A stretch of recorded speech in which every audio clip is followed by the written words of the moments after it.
Ay po, nandito po tayo sa BGC,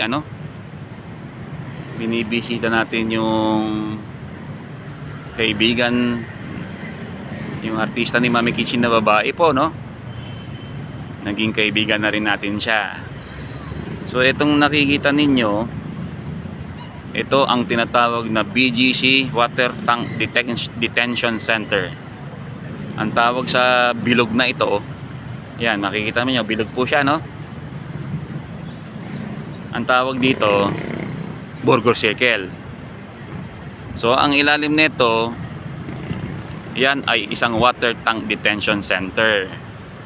So ang sinasabi ng DPWH, ito ay i-implement sa buong Metro Manila, no? Kasi ito sa tagal-tagal na nanirahan ang artista ni Mami Kitchen na babae dito, talagang itong lugar nila hindi siya binabaha talaga. Malinis po ang lugar, makikita po natin, malinis talaga ang lugar. Ang matitigas ang ulo dito yung mga call center, mga empleyado na hindi naman nakatira sa Burger Circle, pero kapag nagtatapon sila ng mga cigarette butts nila, walang pakundangan, no? Wala silang pakialam sa nature na kung magbaha tayo o hindi. So ito, napakagandang talaga nito, napakagandang project talaga nito siya. Hindi sila mga tinatawag na ito ng mga marshal, no? So ito mga marshal sa bayan namin ng Olongapo, ito yung OTMPS ang katumbas nila. Ito yung mga nanguhuli sa sila yung mga nanguhuli sa mga traffic violators. Sila din dati ang nag-i-issue ng mga ticket na lumalabag sa EO26, no smoking in public areas. So siguro ang pinaka magandang gawin natin, kung nabaha naman tayo, no, tinutulungan naman tayo ni Mayor, hindi naman niya tayo pinababayaan, binibigyan niya tayo ng konting ayuda sa pera, bigas. Pag naghiling naman tayo, may mga sakit ang mga family members natin, humingi naman tayo ng wheelchair. Basta siguro wag lang kayo humingi ng bahay at lupa tsaka isang Ferrari.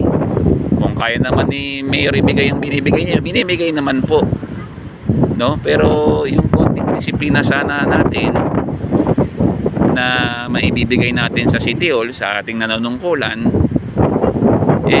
ibigay na natin para pag dumating man ang panahon ng tag-ulan. Kasi ang weather natin sa Manila, no, sa Pilipinas, dalawang klase lang, either matinding init or matinding ulan. Kung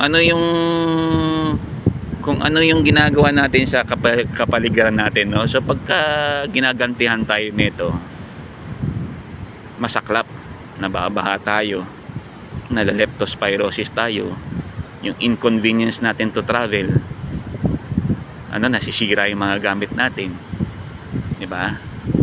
So ito, makikita nyo, napakaganda na itong project na ito. Talagang bilib ako dito. Siguro ang pagkukulang lang ng mayor ito, no, sa lugar na ito, lugar ng artista ng Mama Kitchen na naging kaibigan ko na at binibisita ko now, dapat siguro mas madaming nanguhuli dito, no, sa mga smoking. Kasi pagka hindi natin yan siya inayos, yung mga cigarette butts na yan, yan siya, magkaklag yan din yan sa drainages. So, makikita mo, no, naayos dito sa BGC, hindi tayo nagbaba kasi ang mga tao dito disiplinado. Meron tayong mga bike rack dito. Nakita mo ang drainage natin, no? Nakita niyo po ang drainage, napakalinis, di ba? Wala kang makikitang plastic dito. Magkadumi-dumi man ng konting dumi dito sa mga waste papuntang drainage, but you cannot even see one bottle of water or a plastic that will clog the drainages.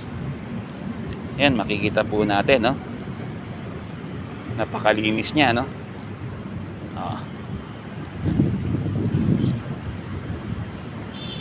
Ito po, no? Isa pang drainage natin, no? Wala kang makikitang isang nakaharang na plastic o bote na maaaring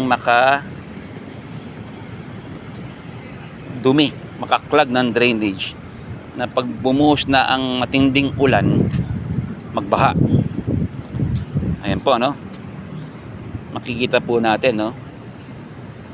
Maganda itong BGC na lugar na ito. Ang mga bahay kasi dito, kagaya ng bahay ng kaibigan ng Mama Kichi na artistang babae, high rise pa. But even if they go down their houses, their condominiums,